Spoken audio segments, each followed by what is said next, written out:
রক্ত সম্পর্ক ছাড়া মানুষগুলিও ভালো হতে পারে, আপনাকে ভালোবাসতে পারে। শুধু যে রক্ত সম্পর্ক থাকলেই ভালোবাসে মানুষ তা না।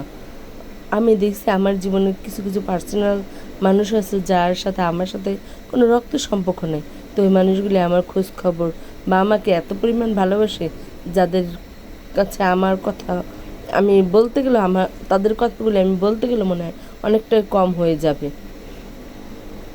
আপন মানুষগুলির চেয়ে আমি দেখছি রক্তের সম্পর্ক মানুষগুলিও, তার সাথে আমার সাথে কোনো রক্তের সম্পর্ক নেই, তারপর সেই মানুষগুলি আপনাকে বেশি ভালোবাসে। এই জিনিসগুলি বুঝতাম না যদি মেডিকেলে না থাকতাম, এত সমস্যার মধ্যে না পড়তাম, তাহলে কখনোই মনে হয় বুঝতাম না যে এই মানুষগুলি আমাকে এত পরিমাণ ভালোবাসে।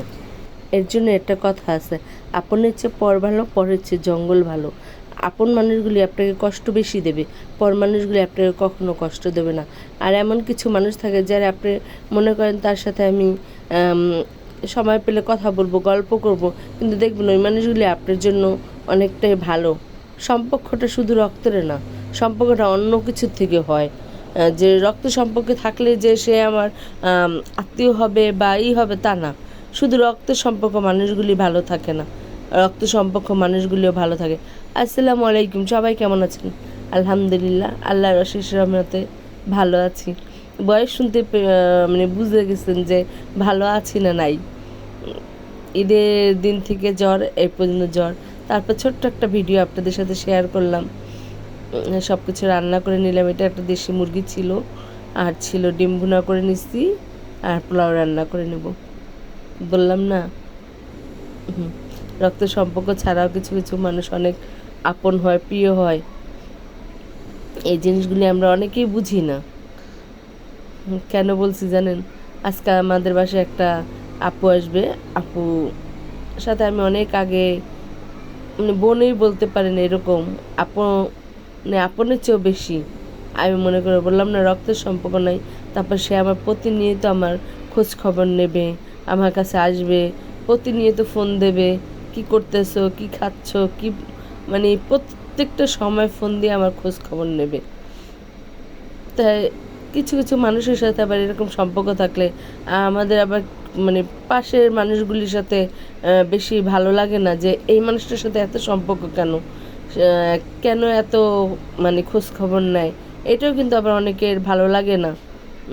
আর আমার এরকম কিছু কিছু পার্সোনাল মানুষ আছে যে আমার প্রতিনিয়ত খোঁজ খবর নেয়, কী করতেছে, কী খাচ্ছ, কী পড়ছো, প্রতিনিয়ত খোঁজ খবর নেয়।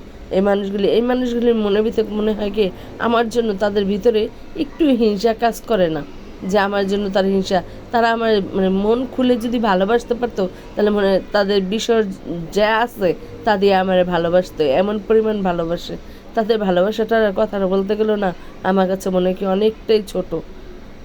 কিন্তু এইটা আবার অনেকের কাছে ভালো লাগে না, যে এত পরিমাণ ভালোবাসে কেন, কি আছে কি নাই, মানে এরকম অনেক কিছু খুঁজতে যায়।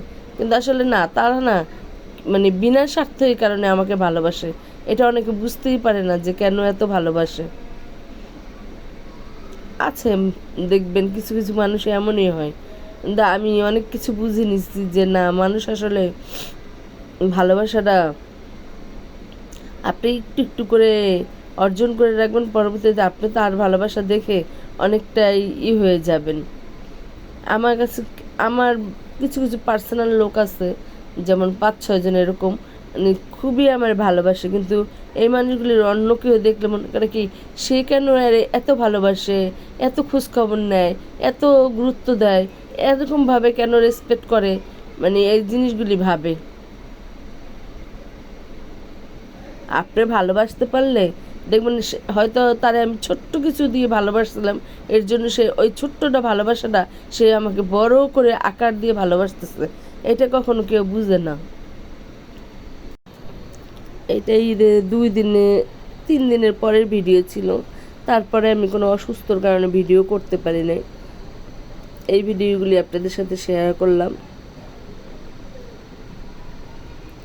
সবাই ভিডিওটা ভালো লাগলে লাইক, কমেন্ট আর চ্যানেলটা সাবস্ক্রাইব করে পাশে থেকে যাবে।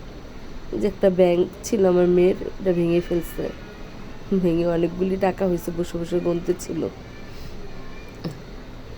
এরকম কে কে ব্যাংকে টাকা জমান, কার কার এইভাবে ব্যাংকে টাকা গুনতে ভালো লাগে। আমার কাছে খুব ভালোই লাগছে অনেকগুলি টাকা দিই। সবাই ভালো থাকেন, সুস্থ থাকেন, নিরাপদে থাকেন। আর আমি তো অনেক অসুস্থ বয়সেই বুঝতে পারছেন। সবাই আমার জন্য দোয়া করেন, তাড়াতাড়ি সুস্থ হয়ে যেতে পারে। আল্লাহ হাফেজ।